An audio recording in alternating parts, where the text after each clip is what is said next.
Hello, everybody, and welcome back to Grace Nerd. My name is Eric, if you're new to the channel. So I just finished watching the Daily Wire's new release, Terror on the Prairie, so I figured I would go ahead and give it a review. So, hope you'll join me.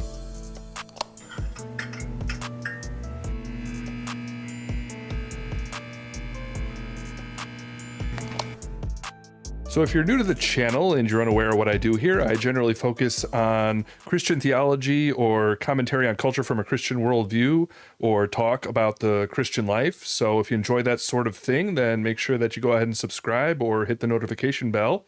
If you do that, then you'll know when new uploads like this happen or when potentially live streams begin. Or if you've discovered the podcast in audio form, then make sure that you go ahead and follow wherever you are. So everyone really seemed to enjoy my review of the movie What is a Woman, the previous release from the Daily Wire. So I figured I'd go ahead and give a little review of this movie and give a little bit of a take from a Christian perspective wherever that applies. So if you're unaware of the origin story kind of this project, then maybe you've been living under a rock for a while, but basically it helps a lot if you know who Gina Carano is. She was one of the main characters in the Disney Star Wars show The Mandalorian, and she sort of played this strong female lead. She actually came from MMA fighting, and so she sort of fit that physical performance really well and really was sort of the perfect pick for a, physically strong female lead in that sense. But eventually her more conservative leanings ended up getting her into trouble with Disney. Eventually she posted a meme where she sort of compared the alienating of opposing political views to sort of the early alienation that took place of, for instance, the Jews in World War II Germany. And a lot of people took offense to that and basically took that as making light of, events in World War II Germany, if you know what I mean. Disney ended up firing her for that in spite of her fellow actors in the cast posting similar things and similar comparisons, only aiming in the opposite political direction. So however you feel about what she said, her firing really was pure hypocrisy on Disney's part, and the Daily Wire picked up on it, and they ended up giving her a call and ended up giving her a job being in this movie. And so here it is. And so basically this is a Western, and she's pretty much the main character in the story. So with that background out of the way, I want to just basically walk through a few different elements of the movie and talk about how it's stacked up in comparison particularly to other Daily Wire projects. So I suppose I could compare this movie to What is a Woman, the movie that I talked about just before this. I haven't reviewed the other Daily Wire movies, so it would take a lot of time to draw all the comparisons there. And I should say it is kind of difficult to compare a dramatic Western movie like this to something like a documentary like What is a Woman. But in short, I will say I do think that What is a Woman is a better documentary than this is a dramatic film, if that makes any sense at all. I would say that What is a Woman achieved what it set out to do, possibly a bit better than this film did. But that being said, I would say overall, I did like this movie, but I want to get into some of the details of that. So I'm going to talk about, first of all, the writing in the movie. Then I can talk about the acting a little bit. Then I can talk about the direction or cinematography and the look of the film. Then I can talk about the overall watchability or pacing of the movie. And then I can talk about what themes I think this movie was going after and what it achieved. Basically the message I think that it was trying to communicate. And then at the end, I'll give you a little bit of content warnings and talk about how family friendly or not family friendly this movie is. So first of all, there's not a ton to be said about the writing in terms of the plot. It's not the most complicated plot, but the basic premise, without giving too many spoilers, is that there is this couple with their son and baby daughter who have just settled in the Wild West, basically, and they're more accustomed to civilization, at least the wife is, Gina Carano, and she's just coming up against the difficulty of that sort of lifestyle. And just when she's about to give up, the husband goes to town to gather some supplies and actually look for a job because he's beginning to want to concede to her and possibly give up on trying to start their own home out in the Wild West. And then while she's alone, some villains come and begin to threaten her and her children.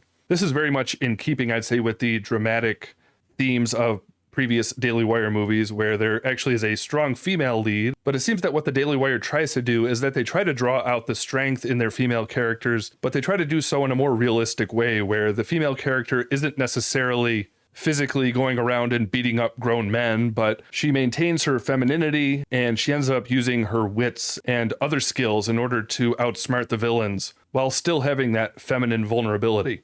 What makes me kind of unsure about how I feel about this is that I totally agree with this agenda and showing the true strength of femininity. But the thing that was great about Gina Carano in Star Wars was that you could actually buy that she was a physically strong female character given her MMA background. And so in that sense, her vulnerability in this movie does kind of take you off guard, and it's not necessarily as believable because she does have that strong build. And you kind of could believe that she could beat up some of these men. But granted, this still probably is more realistic. And so, in short, I basically agree with the point they're trying to make with feminine characters, but it's just kind of ironic that it ended up being Gina Carano that was used to accomplish the communication of this theme. And so basically, to complete the summary of the plot without too many spoilers, these villains end up being people who fought for the Confederacy, and this family ends up being people who are on the side of the North. And while that sort of history gets a little more complicated as the plot gets revealed, that's the basic summary, but then I'll leave the eventual reveals for you if you watch the movie.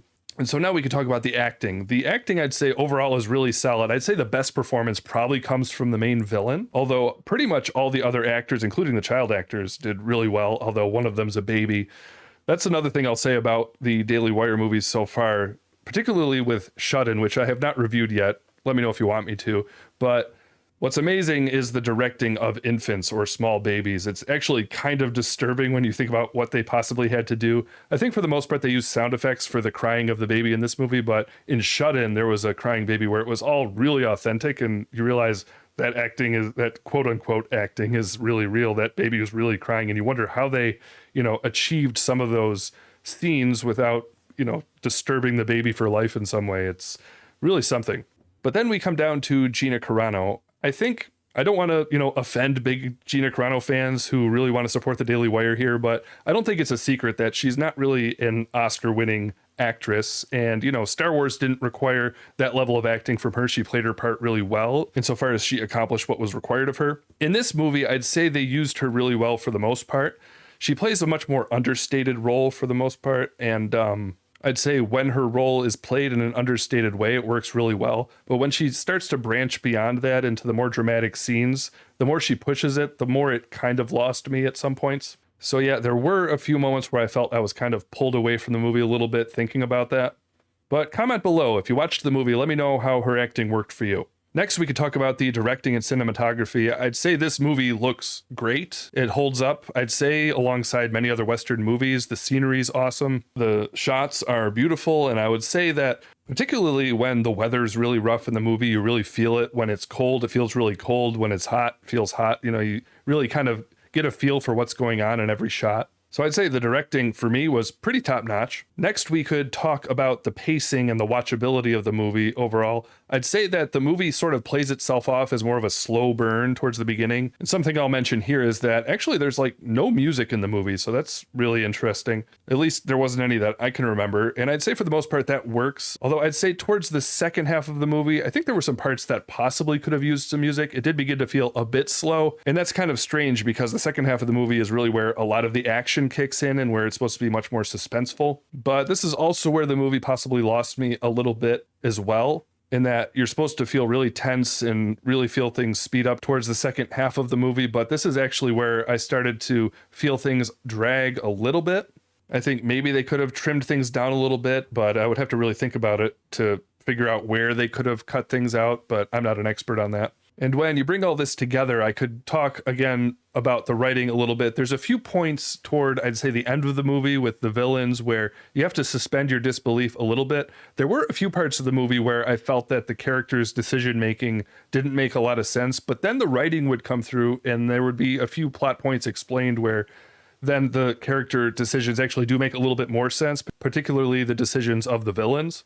There were parts where I'm like, come on, they could have won or defeated the main characters if they had just done this. But then you hear some explanation and you realize why they're doing the things they're doing. So a lot of that actually ends up working when it actually initially didn't seem to make sense. But then even in spite of that, there are a few points toward the end where you look at the villains and you go, really, why'd you do that? That was really stupid. You could have gotten an advantage if you did this or that. But again, I don't want to give too many spoilers as to what the ultimate conclusion is. Make sure that you watch for yourself. I do recommend it. And so getting back to some of the main themes that I think the Daily Wire was going for here, I think that this movie, I suppose this is a little bit of my own interpretation, although I'm sure it mixes in with some of their intentions as well. I think they really did want to emphasize, again, a strong female lead, but they really put the strong female lead alongside a strong male lead, where the strong female lead wasn't established at the expense of the strong male lead, or with her having to bash her husband in some way. There's like strong husband and strong wife,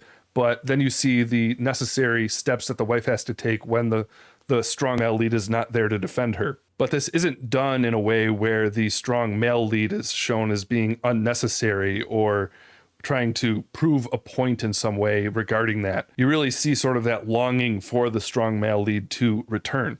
And in the end, I think this is sort of a strong overarching theme the movie is sort of trying to talk about. It's sort of a snapshot, perhaps, of where our culture is, in that men have so often abdicated their roles as a strong leader and defender. And that's sort of what you sense throughout the course of the film. You wish that that husband was there to help and to protect, but he's not. And so the woman has to step up, but she's longing for him to return. And then you get actually a few scenes of the husband off trying to find work, and he has these different distractions that are keeping him from returning home. I won't get into too many of the details of that, but I couldn't help but think it was kind of symbolic as to what kinds of things pull men away from their primary responsibilities. Again, if you notice some of these themes, feel free to comment below. Tell me what you think.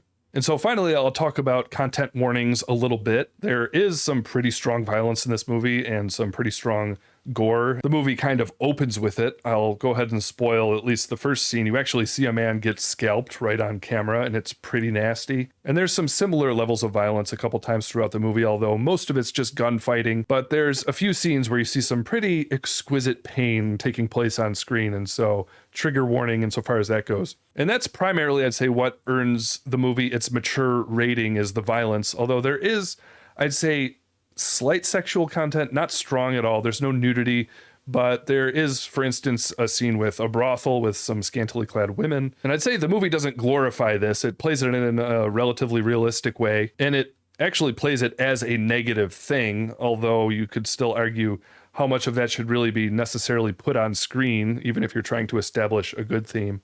So slight warning there. And so there are a whole bunch of other, spiritual themes I could talk about, but I don't want to spoil the movie too much. I will say it's pretty interesting that actually the main villain sort of walks through the movie quoting scripture all the time because he's a preacher's kid, and that's pretty interesting. But you kind of see that while he quotes the Bible all the time, he eventually does blaspheme when he doesn't get his way eventually. So that's really interesting. They actually establish the good and bad characters in a very stark and clear way, which is really, I think, something that is often lacking in movies these days. That decision was really intentional. It's something I saw the producers of the movie talk about quite a bit, in that we often see movies that overcomplicate the motives of the characters, where you can't even draw the line between good and evil. And while certain movies can explore those themes in pretty interesting ways, it can get to a point where you can see that the intention of the movie is really to erase those lines, where that's really not where this movie goes. So there you have it. There's my overall thoughts on the movie. I'd say if I were to give it something out of a 5-star rating, I'd say somewhere between 3.5 stars and 4 stars. When I think a lot about the weaker points of the acting or the slower parts of the movie, it lowers that rating a bit. But when I think about the directing and the cinematography and the quality of the writing of the dialogue and things like that, it really brings up the quality of the movie for me. And particularly, I would say the performance of the main villain and the other villains were really excellent. I think they were probably some of the strongest parts of the film.